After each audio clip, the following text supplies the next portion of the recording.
Greetings, this is Griff Ruby, Nostalgic Catholic, with another Isaac Asimov short story review. And today's short story by Isaac Asimov is Waterclap, a novelette of man's ultimate choice. And yes, this time he's got the cover. And you can see they are descending in some sort of bathyscaphe sort of craft. They're coming down and they're meeting up with this other configuration of all this sort of underground spheres. The spheres I understand. I have the little columns between them. I'm not so sure, but oh well. At any rate, these are surprising under thousands of pounds per square inch. I mean, this is water under extremely high pressure, and you don't want to make even the slightest mistake. Okay, but anyway, we'll get back to that later on. So he's made the cover, and it's Waterclap, and this is another one of my own personal favorites. So Waterclap starts on page 4. Waterclap, Isaac Asimov, page 4. So after some initial table of contents and editorial comment, we get into Waterclap, and we start with another picture. Now, a lot of this story is spent in a very detailed description of the various craft that gets you down into the bottom of the very deep trench. It says near Puerto Rico. I know of the one near the Mariana Trench. Is there another one near Puerto Rico? I don't know. I should check on that. I assume there must be, but I've never heard of it before. But at any rate, so there's a fair amount of the story just spent on bringing this one guy, Demarest, down to the depths. And it's been sort of bathyscaphe type of vehicle, and finally transferring him over, in his vehicle, you see here, and then finally transferring him over into this whole ocean city at the bottom of this trench, and so forth. So the first picture you see, this artwork's kind of not too much better than I could draw, but better. This is supposed to be inside the first craft going down, and he's kind of looking out the window, and that's an awful large window. I would think it's probably more like a little window, maybe this big around. The glass is like 8 inches thick, and the windows this big around. You move around a little bit, but that's about it, because it's really big. There's a tiny blurb. Man had his choice of external environments and inner hells. Okay. Then the story itself starts proper.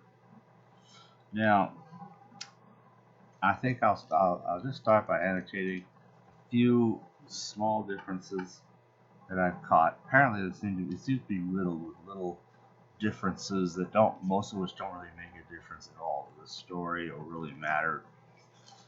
A couple of them are kind of like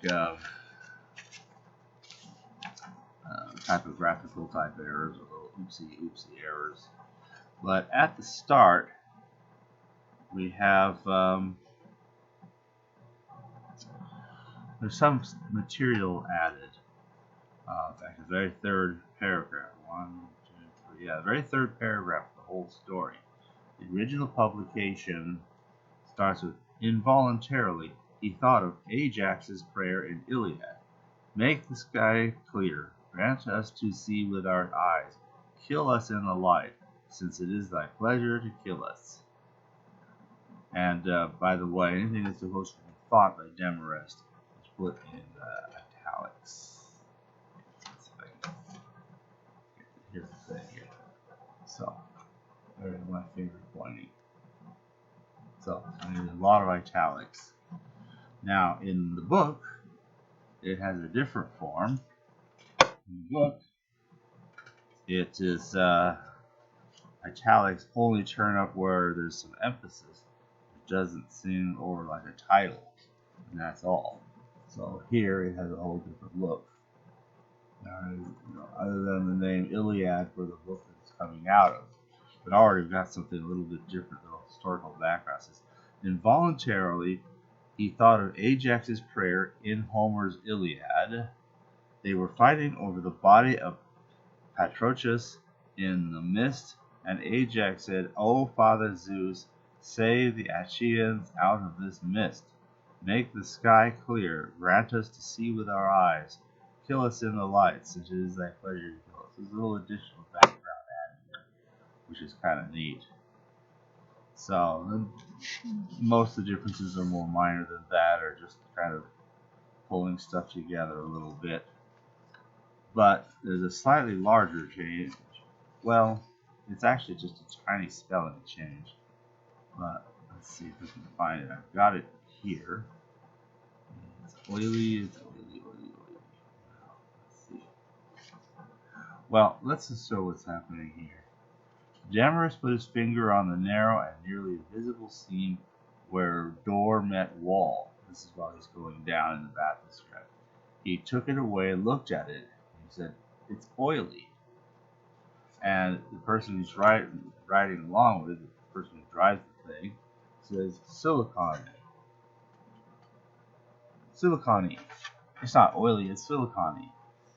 Now, there's a word I haven't seen in a long time.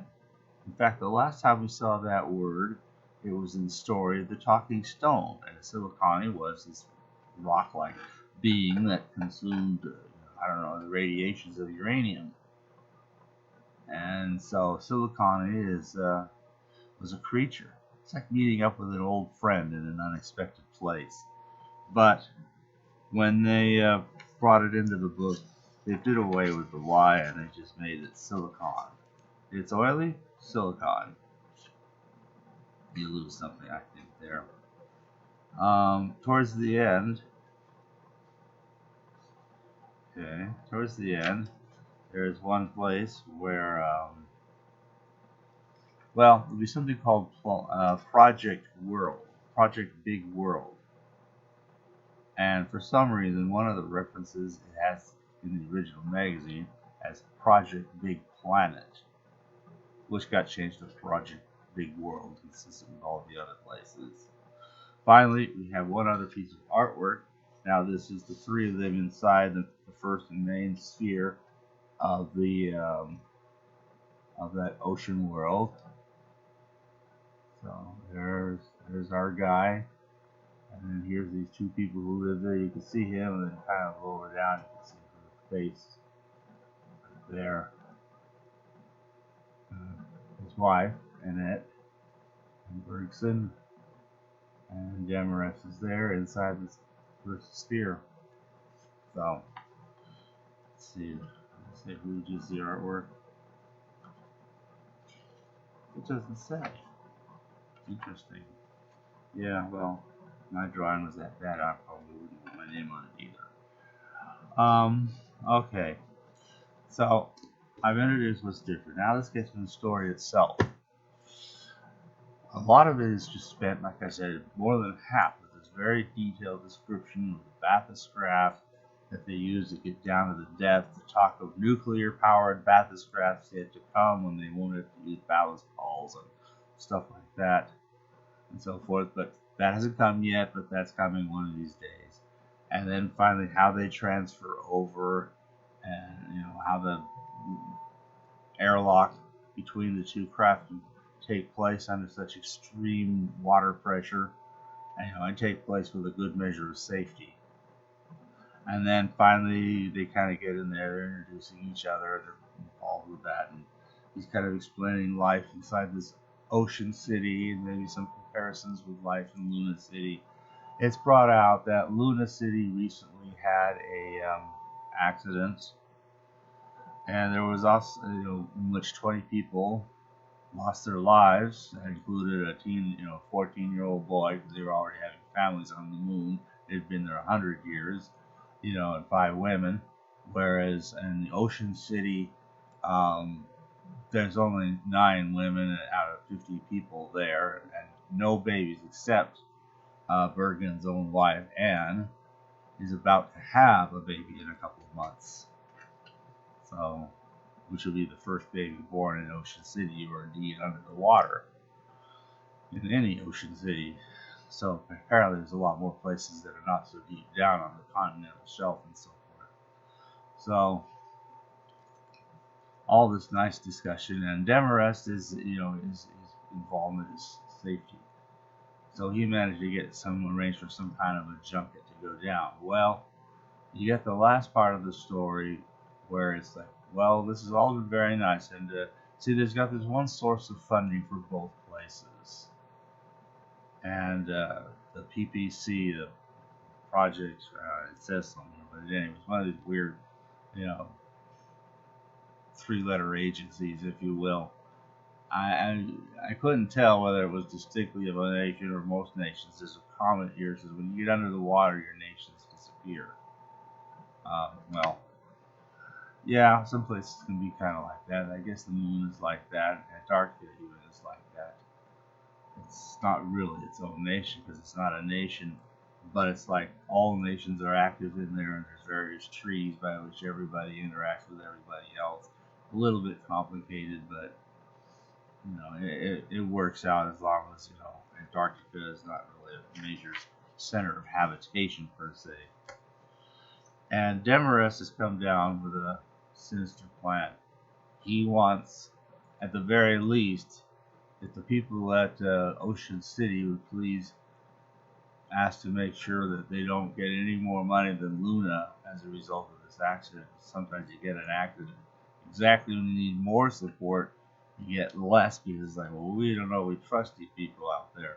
Oh, great. I mean, we got to rebuild, we got this, we got that, and now, we've already got this problem, and now we're going to get clobbered a second time because you're going to not give us as much money. And so he says, you better make a good case to that PPC to indicate that we need that kind of support, even at your own expense. And Bergen of the Ocean City is just kind of like, well, I don't see why we would need to do that. I'm sure you'll be fine.